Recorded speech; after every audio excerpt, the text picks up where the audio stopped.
I had anticipated a more elegant demeanor from a woman teaching creative writing at the local community college. The room was incredibly dark, and I could barely discern Sally nestled in my cherished recliner, wrapped in a blanket with her legs drawn up. Approaching closer, I noticed her disheveled hair, ruined makeup, and the odor of vomit clinging to her. Before my wife could defend herself, I interrupted sharply, "Keep quiet. I'll decide when you can speak."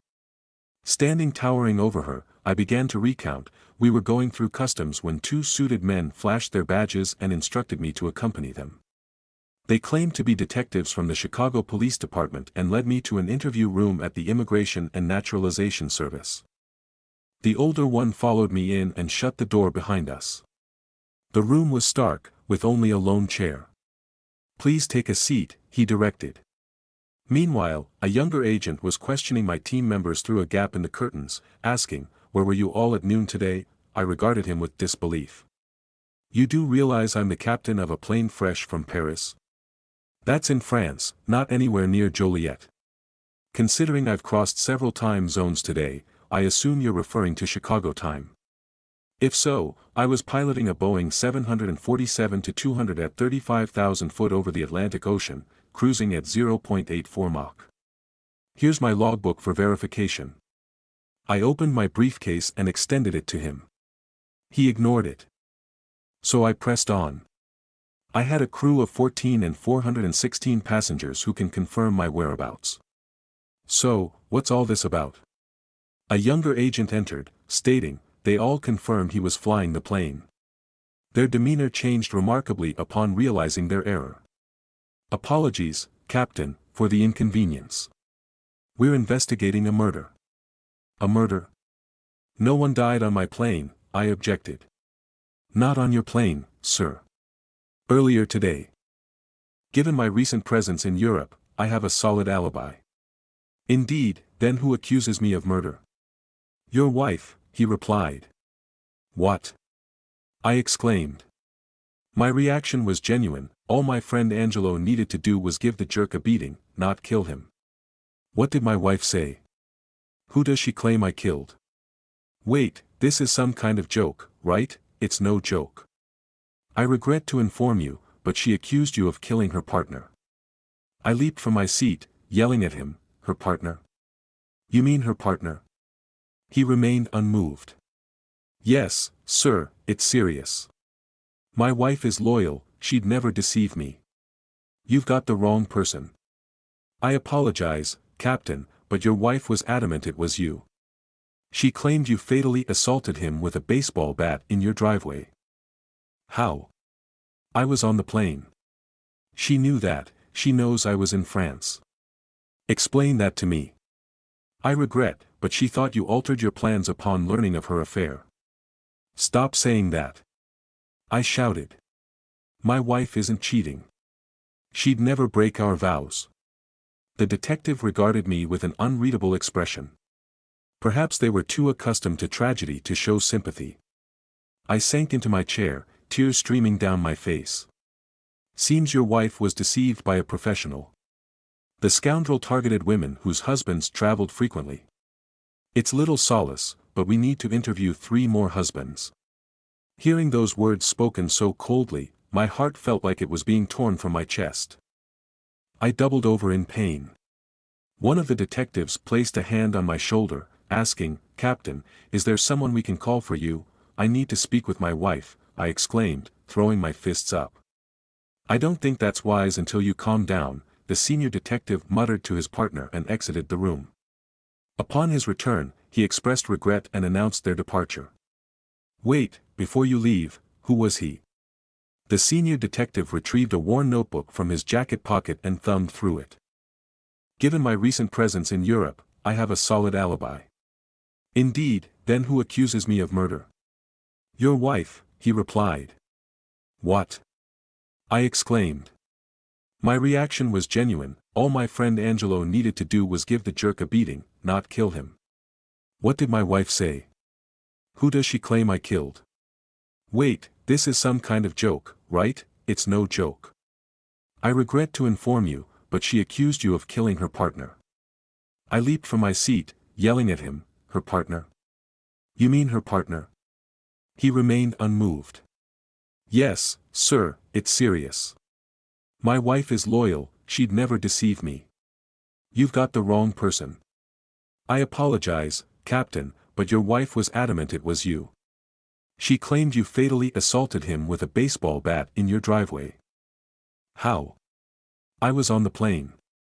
She knew that, she knows I was in France. Explain that to me. I regret, but she thought you altered your plans upon learning of her affair. Stop saying that. I shouted. My wife isn't cheating. She'd never break our vows. The detective regarded me with an unreadable expression. Perhaps they were too accustomed to tragedy to show sympathy. I sank into my chair, tears streaming down my face. Seems your wife was deceived by a professional. The scoundrel targeted women whose husbands traveled frequently. It's little solace, but we need to interview 3 more husbands. Hearing those words spoken so coldly, my heart felt like it was being torn from my chest. I doubled over in pain. One of the detectives placed a hand on my shoulder, asking, Captain, is there someone we can call for you? I need to speak with my wife, I exclaimed, throwing my fists up. I don't think that's wise until you calm down, the senior detective muttered to his partner and exited the room. Upon his return, he expressed regret and announced their departure. Wait, before you leave, who was he? The senior detective retrieved a worn notebook from his jacket pocket and thumbed through it. One Michael Wakeman, 30 years old. He's the same age as our son. If I may ask one more thing, did he suffer or die quickly? A cruel grin crept across his face. His assailant enticed him outside by setting fire to his new Corvette convertible. Wakeman dashed out in his underwear through your side door. The first swing of the baseball bat struck his chest, fracturing ribs. The next blow broke his spine. Then, he was flipped over and repeatedly kicked in the groin. Just before the car exploded, a fatal blow to the skull was delivered. Paramedics found him still conscious, blood pouring from his ears and mouth. He lingered for a few minutes before succumbing. So, he didn't have a peaceful death. I tried to suppress my smile. I should warn you, your wife might not be at home when you return. The explosion damaged the house. Windows on that side were shattered, and there was fire damage. Part of me wanted to burst into joy, yet instead, I buried my face in my hands and began sobbing once more. Reality struck, and I remained frozen in that room until an INS official knocked and requested the space. Somehow, I found my car and drove home, or what remained of it. Now you tell me, what's amiss with the scene? A month earlier, in a quiet Chicago suburb of the late 1960s, there was a TV show named Bewitched. One of its eccentric characters was Gladys Kravitz, a local resident often seen peeking from behind the curtains in the Stevens house. In my neighborhood, the role of Gladys was played by Angelo Dottino, an elderly widower residing directly across from my house. Since the passing of his wife, Marie, of 52 years, Angelo spent his days keeping tabs on the neighborhood activities. On fair days, he sat on his porch, greeting passers-by. On foul days, he remained indoors by the window, waving to all. Today being July 15th, the weather was ideal, and Angelo was on watch, dressed in an old shirt, black shorts, and knee-high black socks. Most folks, notably my wife, avoided him like the plague due to his unsavory demeanor. As I frequently traveled on business, I appreciated Angelo's watch over my home. He always awaited my return, eager to share local gossip. In return, I typically brought him a modest gift from my trips, like German chocolate or coffee, which he cherished. As I pulled into my driveway, Angelo stood and beckoned me over, appearing eager to share some news. Leaving my bags in the trunk, I crossed the street. Your buddy's got a sweet Corvette. A buddy? Who? The one parked in your driveway yesterday. Figured Sally would have filled you in since she let him in. He rolled up at noon sharp and hung around for a solid 3 hours. What did he look like? Sharp. Total playboy vibe with those flashy mirrored shades. Dressed to impress, khakis, and a polo shirt. I racked my brain trying to figure out who it could be. My hunch was some pilot trying to stir up envy, but who and why the long visit? And why hadn't Sally mentioned it? I figured the mystery driver wanted to surprise me, so I asked Sally to keep quiet. While unpacking in our bedroom, Sally returned from the store, bounding up the stairs to embrace me with unexpected warmth. "How's my man?" Her affection surpassed the usual, igniting a fervent passion that swept away thoughts of mysterious cars. The week unfolded like a honeymoon. Sally was the ideal wife and lover, even donning outfits I deemed too risque for a 48-year-old when we dined out. To my surprise, she wore nylon stockings and garters, which she hadn't worn when we arrived. When I departed for work the next Wednesday, my desires were more than fulfilled, and she slipped a romantic note into my suitcase. I embarked on that trip as the happiest man in the skies, eagerly anticipating my return. However, Angelo delivered another bombshell. "That friend of yours with the Corvette came by again yesterday." I prodded him for more details. "He's younger," he chuckled. "Well, younger than me, at least. I'd say around 30, maybe 35. Fit too. Arrived promptly at noon and left at 3. Who on earth could this mysterious visitor be?" I pondered. Once again, Sally arrived while I unpacked. Descending the stairs, I was enveloped in a bear hug, followed by Sally's passionate kiss. Breaking away, she declared her plans to cook a gourmet meal from a magazine recipe she discovered. She splurged on a couple of pricey steaks, intending to treat me like a proper man. "Relax while I cook," she cooed, handing me a beer. Alarm bells rang in my head. In our 30 years of marriage, she'd never brought me a beer or told me to unwind upon my return from a trip. There was always a list of tasks awaiting me before I even shed my uniform. A small voice whispered she was feeling guilty, trying to assuage her conscience. I resolved to investigate further for any signs of trouble. Once her car exited the driveway, I hurried outside, sifting through trash cans, searching for clues, maybe empty condom wrappers. However, they contained nothing but ordinary refuse. Returning to our room, I meticulously combed through her underwear drawers. It felt wrong to doubt her fidelity, given her unwavering loyalty. But there was nothing. I checked the bedside table, finding the same old items. Then, I peeked into Sally's bathroom hamper. It was empty. That struck me as odd. The bedding was freshly laundered. It had been changed the morning I left. Yet, clean sheets alone weren't enough to confront her. I spent a few minutes sifting through all her shoe boxes. Damn, that woman owned a lot of shoes. But it was all in vain. I checked her closet, but nothing seemed new. Everything appeared normal. I had to halt my investigation when I heard the door open. "Where's my chauffeur?" she called out. I resolved to wait until morning to see if Sally mentioned her mysterious visitor. Surely, there had to be a straightforward explanation. I was grateful for the delay because she was incredible in bed that night. During breakfast, I attempted some casual conversation, hoping to glean information without being too obvious, but she didn't slip up once. A sinking feeling settled in my gut. After lunch, Sally mentioned needing groceries for dinner. I declined, opting for solitude at home. Once she left, I resumed my search, starting in the laundry room. 2 baskets sat there, one with Sally's clothes, the other with our bedding. For the second week in a row, any potential evidence had been washed. I needed to find a way to disable the washer to prevent a third time. It was time to take action. Ever since the airline introduced Paris flights, Sally had been eager for a trip. Though I didn't have a Paris flight, I managed to arrange a swap with another pilot. When I mentioned my upcoming flight to Paris to Angelo, his eyes sparkled, and he reminisced about his days liberating the City of Lights. He confessed his weakness for Chateau de Monchiaux cognac, a fondness from his time in France during World War II. Unfortunately, his social security checks limited him to the domestic variety from a local liquor store. During dinner that night, I had a surprise of my own. I informed Patty that I altered my next flight from Frankfurt to Paris and invited her along. I proposed a day of shopping on the Champs-Élysées, dinner at the Jules Verne restaurant atop the Eiffel Tower, and a romantic moonlit cruise on the Seine River. Sally adamantly declined. When I pressed her about her reluctance to fly, she muttered about being too busy. I pleaded with her to rearrange her schedule, questioning what could be so urgent. Once more, she resisted, suggesting we do it another time. Our marriage was faltering. For the remainder of the week, I felt more like a zombie than a human.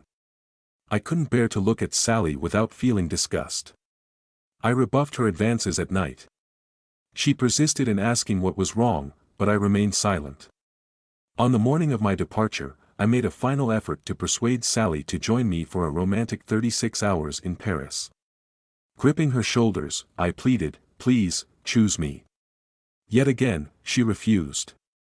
I nearly voiced my suspicions but realized I lacked evidence, so I kept silent. Before leaving, I sabotaged the washing machine by cutting the cold water hose, causing it to spray water all over the wall. The sloped floor directed the water towards the drain, creating a rising pool. Satisfied, I shut the door, ensuring the flooding wouldn't leak beyond the laundry room, forcing Sally to discover it herself. On the way to the airport, I wrestled with my thoughts, concerned about my ability to focus on flying. Despite hundreds relying on me, I concentrated solely on my duties.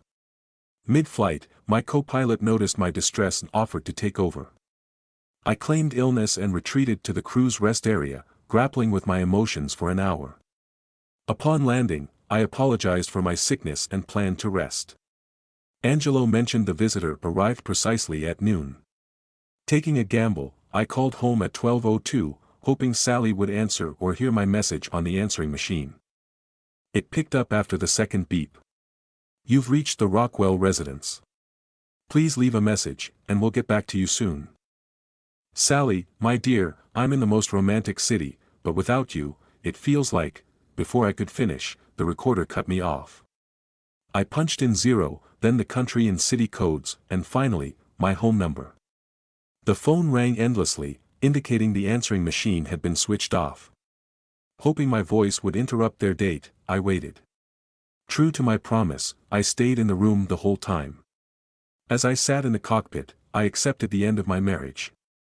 Upon returning home, Sally was there, looking disheveled. Ignoring pleasantries, she launched into a tirade about the flooded basement and ruined belongings. She didn't like it when I said I'd check after changing. Curious about the drain, I changed into casual clothes and grabbed my boots.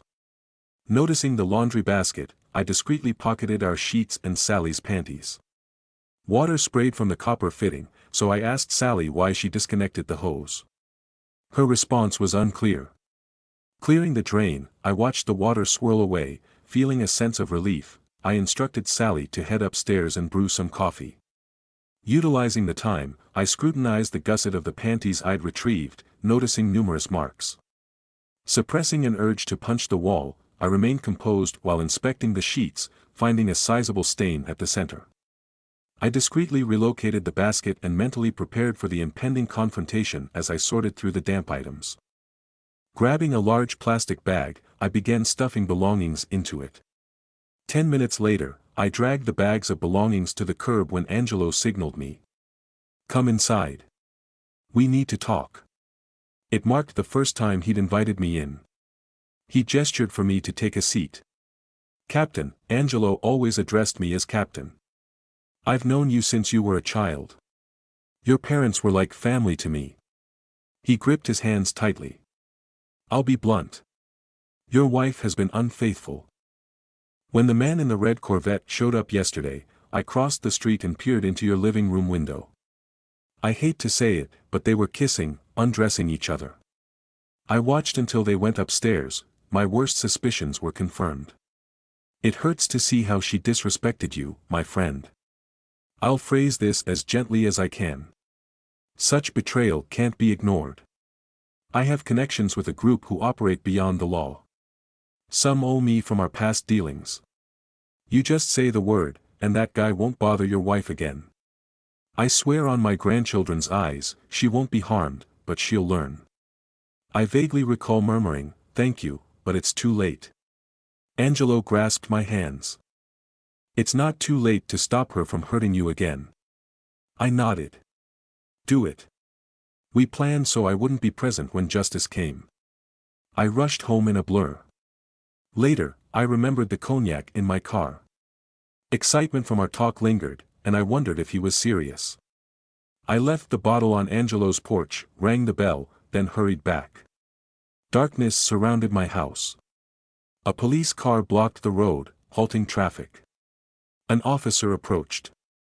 Only locals allowed. I handed over my license.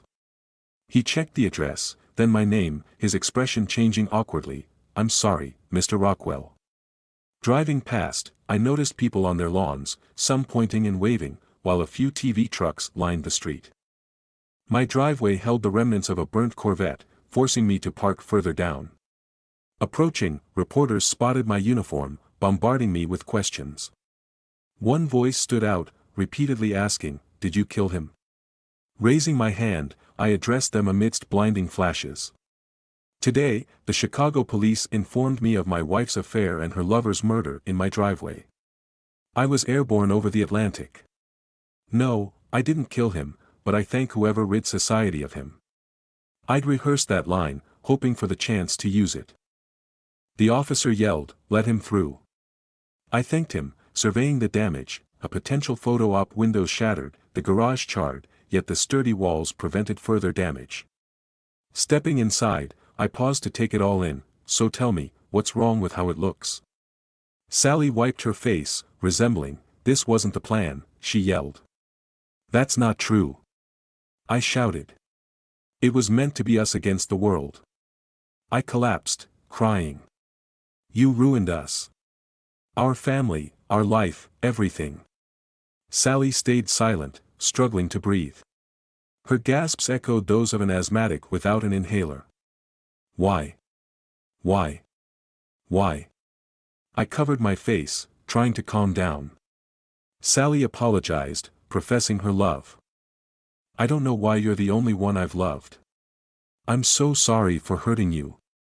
I wanted her to hurt like she hurt me. You knew he was married, his wife pregnant. Their child would grow up fatherless because of you." "Oh, God, no," she screamed. "You knew he had other affairs. The detective said he had other husbands as suspects. You were just another." She emitted a sorrowful sound I'd never heard before. "I swear I was going to end it with him today. That would have been it." I felt awful for declining the Paris trip. I snapped at her to stop lying. "You felt guilty for missing Paris. You should have felt guilty for being unfaithful. When were you planning to end it, after sleeping with him? I know he was found in his underwear by the police. So don't lie." Sally began to plead. "I'm sorry. Please forgive me. I had a dark thought.